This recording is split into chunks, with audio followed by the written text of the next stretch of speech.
Bucks natalo pa rin kahit nakabalik na si Lillard. Tyrese Haliburton overrated raw? Kerr aminadong nasubrahan sa paggamit si Butler. Delikadong mapagod. Nagdesisyon na kay Kuminga bago ang Game 2 laban sa Rockets. Ngunit bago ang lahat, kung gusto nyo ng pangmatagalang basketball shoes, New Curry 12, mabibili lamang sa halagang $2,599. I-click lamang ang link sa comment section. Ang Indiana Pacers ay maganda ang takbo sa unang round ng NBA Playoffs. Nitong Miyerkules, tinalo ng Indiana ang Milwaukee Bucks sa score na 123 to 115. Sa harap ng kanilang mga home fans, kaya't hawak na nila ang 2-0 series lead at kalahati na ng kanilang biyahe ay patungo na sa Eastern Conference Semifinals. Mas maaga ring araw na iyon, itinanghal si Tyrese Haliburton bilang pinaka-overrated na manlalaro sa NBA batay sa isang anonymous poll na kinabibilangan ng boto mula sa ibang mga manlalaro. Malaki ang lead ng boto laban kay Haliburton kumpara sa ibang manlalaro sa kabila ng pagiging two-time All-Star at kabilang sa All-NBA third team noong year 2024. Ngunit sa Game 2, muling ipinakita ni Haliburton ang kanyang husay sa opensa. Natapos niya ang laro na may 21 punto at 12 assist na may 3 turnovers lamang at kitang-kita ang kanyang impluensya sa buong laro. Matapos ang laban, hindi makapaniwala si head coach Rick Carlisle na nanguna si Haliburton sa listahan ng mga overrated na manlalaro ayon kay Alex Golden ng Setting the Pace. Nakita ko yung listahang yon. Nakita ko rin na nandun sina Jimmy Butler at Giannis, ani ni Carlisle ayon kay Golden. Gusto kong makita ang mga mukha ng mga bumoto.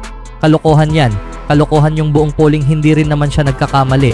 Dahil sa nakalipas na mga season, si Haliburton ay itinuturing na isa sa pinakamahusay na pure point guard sa NBA.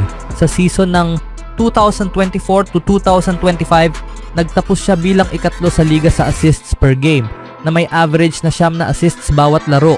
Kaya rin niyang makaapekto sa laro kahit hindi siya mahusay sa shooting sa isang gabi, isang kakayahan na kanyang naipakita sa gitna ng mga slump ngayong season. Sa Game 1 kontra Bucks, tumira siya ng 3 sa 13 mula sa field at 0 out of 7 from the 3-point range, pero nagtala pa rin siya ng 12 assists at isang turnover lamang. Sa pagtatapos ng Game 2, muling nagtagpo at nagpalitan ng salita sina Haliburton at ang nagbalik na star ng Bucks na si Damian Lillard may 1 minuto at kalahating natitira sa orasan.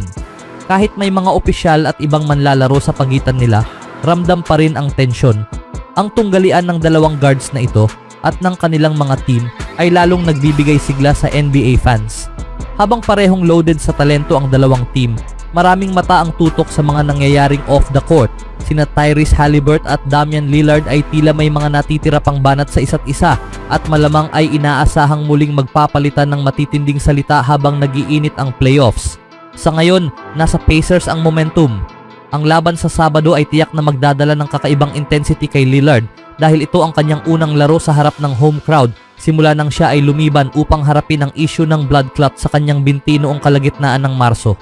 Si Haliburton naman ay siguradong magiging focus din, lalo na't may pagkakataon silang ilayo ang serye at ilapit ang Pacers sa panalo. Asahan ng isang physical, emotional at mataas ang stakes na laban, isang gabi na hindi basta palalagpasin ng sino man sa parehong panig. Bagamat hindi pa nakakapaglaro sa kanilang home court ang Milwaukee Bucks, sa Sabado pa magsisimula ang Game 3 sa Cream City. 2 panalo na lang ang kailangan ng Indiana Pacers para tuluyang tapusin ang season ng Bucks sa ikalawang sunod na taon. Asahan na magiging punong-puno ng tensyon at desperasyon ang arena ngayong weekend. Anong masasabi nyo dito mga kaibigan? Makakaisa ba ang Bucks sa Pacers at overrated ba si Haliburton? Sa ibang balita naman, nakaligtas ang Golden State Warriors sa play-in tournament sa pamamagitan ng isang panalo laban sa Memphis Grizzlies na nagbigay sa kanila ng ika-7 pwesto sa Western Conference at ngayon ay haharapin nila ang Houston Rockets sa unang round ng playoffs. Isa itong napakakapanapanabik na matchup sa pagitan ng isang team na binubuo ng mga veterano at mga bituin, ang Warriors, at isang pisikal at balancing team, ang Rockets. Sa kabutihang palad para sa Golden State, nakuha nila ang Game 1 sa Houston kaya't agad silang nagkaroon ng lead na kalamangan sa serye. Sa Game 1, umangat ang Warriors dahil sa kanilang mga star players. Si Steph Curry ay nagtala ng 31 punto sa 12 sa 19 na shooting mula sa field at 5 sa 9 mula sa 3-point range, habang si Jimmy Butler naman ay nag-ambag ng 25 punto, 7 rebound, 6 na assist at 5 steal sa 10 sa 19 na shooting.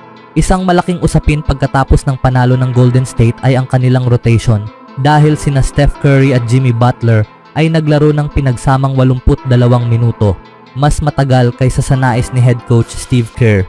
Matapos ang panalo sa Game 1, inamin ni Kerr na pagkakamali ang pagpalaro kay Butler ng ganun katagal. Sa tingin ko, kung saan ako nagkamali ay noong nasa momentum kami sa third quarter at pinanatili ko si Jimmy Butler sa court dahil maganda ang takbo namin, sabi ni Kerr. Sa palagay ko, masyado ko siyang pinatagal sa second half. Kailangan ko talagang tingnan ang rotation at tiyaking nakakakuha ng sapat na pahinga ang mga players. Naglaro si Butler ng 42 minuto sa panalo ng linggo na ayon kay Kerr ay nasa saklaw pa rin ng inaasahan niyang playing time para kay Butler. Sa tingin ko, ayos lang kay Jimmy ang maglaro ng 40 hanggang 42 minuto, ani Kerr. Iba siya. Ang pinakamalaking problema ni Kerr sa 42 minutong paglalaro ni Butler ay ang 22 minuto na nilaro nito sa 24 na posibleng minuto sa second half. Bagamat kayang ipilit ni Butler ang kanyang katawan sa isang laro, maaaring magbunga ito ng pagkapagod sa isang buong serye sa playoffs. Bagay na sa tingin ng lahat ay mag-a-adjust itong si Kerr.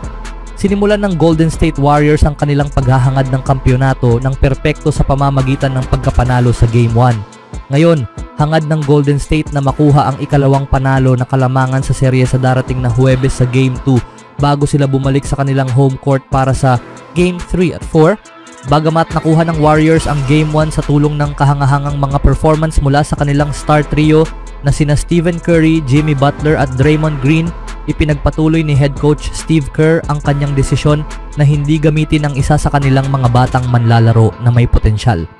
Ang manlalarong ito ay si Jonathan Kuminga na hindi pinalaro ni Kerr sa huling 3 laro ng Golden State. Siyempre, isang kakaibang desisyon ito mula kay Kerr na dati nang nagsabing ginagawa niya ito dahil sa kung paano nagtutugma o hindi nagtutugma si Kuminga sa laro ni Butler. Gayunpaman, nagbigay ng isa pang pahayag si Kerr ukol kay Kuminga nitong Miyerkules na maaaring magbigay ng pag-asa sa batang forward. Napakaganda ng ipinapakita ni Jonathan, ani ni Kerr, ang kanyang ugali, ang kanyang enerhiya sa bench, ang pagsuporta sa kanyang mga teammate, ang pagiging handa. Mahirap ito para sa kanya, pero ginagawa niya ng tama ang dapat niyang gawin at iyon ay ang manatiling handa. Sinabi ko sa kanya at sinabi rin ng mga coach namin na mabilis magbago ang lahat sa NBA.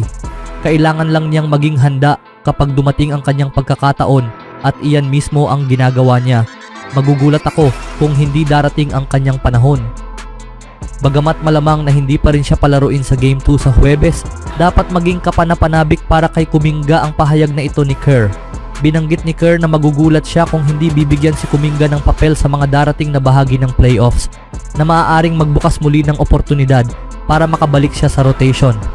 Kung sakaling hindi ito mangyari, magiging kawili-wiling off-season ito para kay Kuminga at sa Warriors, lalo na't isa siyang restricted free agent.